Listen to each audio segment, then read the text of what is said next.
Hello，歡迎大家收睇 Social Channel。咁今日2026年嘅1月11號香港時間啦吓。咁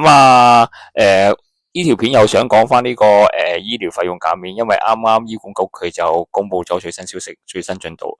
醫管局咧佢喺尋日10號咧佢就表示啦，佢就話咧到目前為止已經批出咗超過5.46萬宗嘅醫療費用減免申請。另外咧近日每日平均亦都會接獲大概五千宗嘅申請啦吓，就平均咧大概係85%嘅個案就獲批減免嘅，即係成功批到咧有85%嘅個案啦，大概部分聯網亦都接近90%吓，並可於即日獲發醫療費用減免證明書。咁我想講咧，嗰54,600幾宗入邊咧其實就包括咗33,000幾宗已經完成咗評核同埋批出咗嘅減免證明書，咁仲有2萬宗多啲咧，就係屬於呢個有條件嘅減免。咁何謂有條件減免咧？咁我嚟緊我會講噶啦，咁大家聽埋落去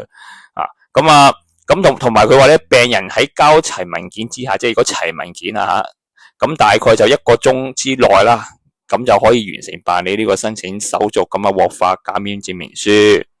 咁如果病人佢未能夠提交所需嘅證明文件，但係又急住使用醫療服務，咁點算咧？咁都唔緊要嘅。咁醫管局咧，佢話佢會彈性處理啦。病人咧只需要簽署一份聲明書，咁就表示經濟狀況係符合減免資格嘅。最快咧亦都可以喺15分鐘之內就可以獲批一個叫做有條件嘅減免申請。咁何謂有條件減免申請咧？就係咧你就話你申請嘅時候咧，你就文件唔齊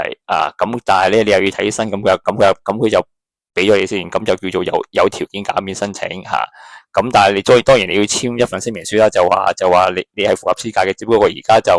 未能夠趕得切提供到呢個證明文件俾咗減免你先病人咧就需要喺3個月之內咁就要補關相關嘅文件作呢個經濟評估。咁如果病人唔能夠喺限期之內提交呢個文件咧，或者佢係根本之後發覺係未符合相關申請資格嘅話咧，咁又會點咧？咁就要必須清繳所有應繳費用，即係話咧，如果你之後發覺你係唔合乎資格嘅，又或者你3個月之內咧提供唔到呢個證明嘅文件作經濟評估嘅話咧，咁你就要嘔翻晒啲錢出嚟。即係話佢減免咗你幾多，你就要嘔翻幾多出嚟。咁之前我有條片就話，其實唔係我話嘅，係媒體講嘅。媒體亦都係話喺個社協講嘅咁就話咧老人家如果係自己填嘅咧打回頭接近呢個100%。我再之前有條片就係話咧啲老人家俾人彈嚟彈去又話可以去社署申請，又話可以去就診嘅公立醫院申請，結果去完社署之後，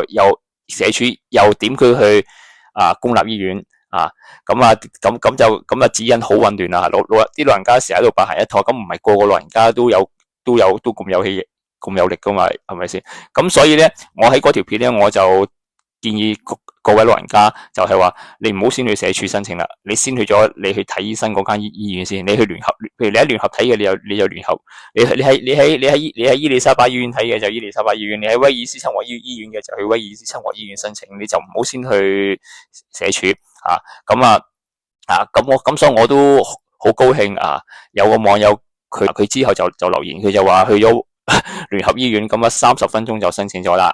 就獲批啦咁至於我頭先所講嘅就係話如果齊文件咧，就1個鐘之內就可以獲批啦咁係啦。咁如果係咁嘅情況之下咧如果你哋擔心份表係唔識填嘅，又或者係有困難嘅我建議你哋可以揾社協幫手。咁社協咧就喺全香港咧就有六個辦事處嘅，咁我就鋪出嚟咁你會見到呢6個辦事處嘅地址同埋電話，甚至傳真號碼都有嘅。咁你可以參考呢6個辦事處，睇下邊個辦事處係近你屋企嘅而你又有需要協助填表嘅，你就可以去。當然啦，你又可以直接去公立醫院嗰度試下揾呢個醫務社工問下佢可唔可以協助你填，但係我就唔知啦因為嗰位網友佢又冇講到話去到聯合醫院咧揾醫務社工申請30分鐘就獲批咧，佢又冇講到係自己填，佢又冇講到係填完表之後再連埋證明文件拎入去，所以30分鐘就獲批咗啊？定抑或係咩都未填淨係有證明文件咁入到去醫務社工就協助佢填然後30分鐘就獲批咁冇講得太過清楚吓。咁所以如果但係唔緊要嘅，如果大家係填表有困難，可以試下揾社協你亦都可以先去咗公立醫院揾醫務社工問下佢先，喂，你哋會唔會幫手填表㗎？我唔識填喎，咁多咩吓咁如果佢哋唔幫手填嘅，淨係負責處理申請，淨係負責去批啲申請嘅話，咁唔緊要，你可以去揾社協啦即係當然，如果有屋企人有啲仔女嘅話，可以幫你揾咁最好啦，即係咁可以行少一拖啦，咁唔使去啲社協嘅辦事處咁麻煩